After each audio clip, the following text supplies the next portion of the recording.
start with Shanghai. Thank you, Chile. Okay, first again,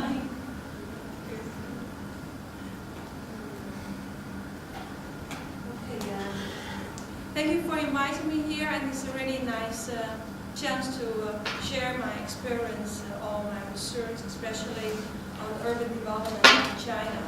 And that's where my PhD starts, to examine an urban development project in Shanghai area, which I will introduce a little bit later on.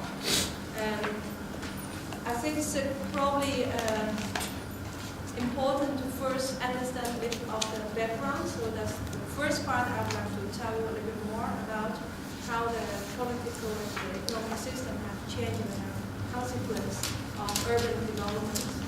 And later on, I will use the case, which I'm quite familiar with, Shanghai development, to give you an example how urban development project is carried out.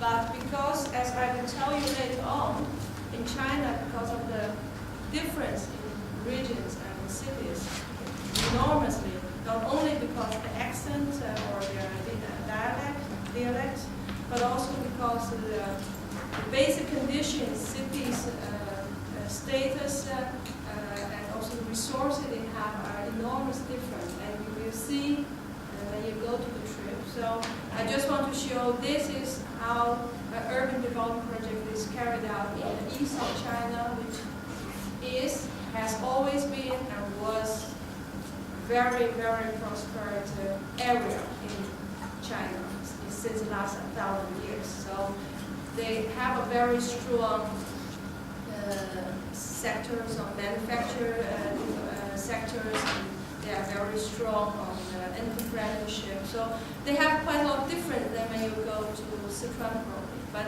I'd like to show you this is how it's done in this area and how it's done in quite a lot of cities who follow up the models of Shanghai's urban development. So, but don't get me wrong, that it's just one of many models that you see in China. So you can also see when you go there yourself to see the difference.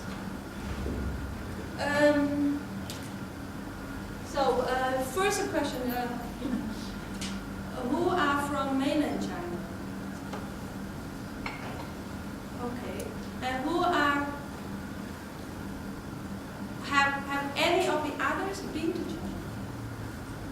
Okay, where did you go? In Beijing. So did you have any specific impressions about? I was there a week before the Olympics. So and? What's specific or no? I nothing? guess something specific was I remember the Hutong, the traditional housing that's next to Tiananmen Square and the very popular areas were all painted on the outside and made it look nice. Yeah. But sometimes you forget the door open and you can see all the garbage and the things falling apart on the inside. So yeah, I think it's there's a lot of paint on the outside and things don't work so well on the inside. It's more like a beautification process, but just last for days, not for months or not for years. Well, I hope that the project I introduced has much more total uplift or total transformation rather than only the outside. The picture I show you there actually just express what I would like to tell you about China. China, for many people, if you read newspaper, if you read or watch document, a lot has been talked about Shanghai, Beijing, Guangzhou, or these kind of cities. But China has really many phases, and development levels of different cities are different enormously. So just like when you look at in the countryside or in the western part of China, maybe the area you are going there has been a lot of urban development going on, modernization process going on, but you will definitely see all different kinds of means has been used.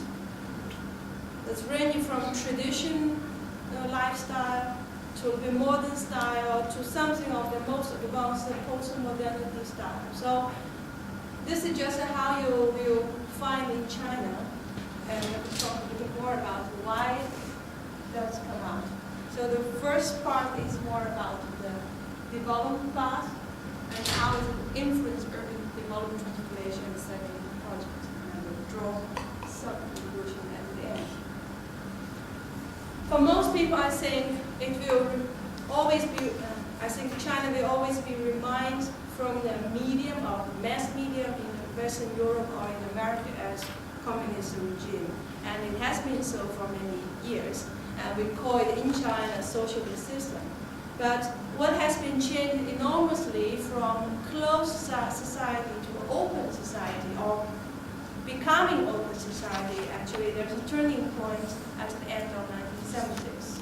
So it's the open door policies, but it's in conjunction with the starting of the pervasive process of globalization. So what you see about the influence of ICTs, of communication technologies, and about high tech, about all these things that have a lot of impact in the Western society, start to find its ways into Chinese society. And this not only influence on the ways of the economic growth or economic development has been organized, but it's also influence on the way how people see their city. City was at a time was more like a place to live for industrialization, especially under the Mao's ideas.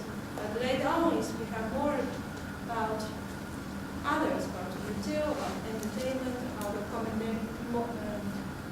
accommodations, and it's also about property development. So it's changing. But I would say globalization has played a very important role in stimulating the transforming of people's thinking towards cities, towards how they organize the city and how they change this. And I would say also, ever since open door policy, medicine has been learned, especially from our neighbors in Eastern Asian countries, the 4 Asian tigers, led by Japan with economic booming since 1960s, but also a lot of these neoliberal ideas that's coming out from Europe, from America, how to really organize cities through an entrepreneurial way has also a lot of influence on the local actions of local government.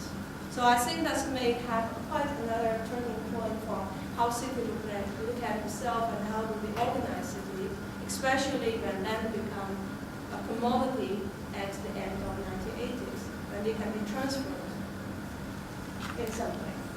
So in this case, it's not only become cities, it's not only a place where you can have manufacturing sector booming, where you can have a lot of industries and have a lot of products, but it's also become a place where you can have urban-based accommodation and you can make profit through land and through the real estate market and housing market.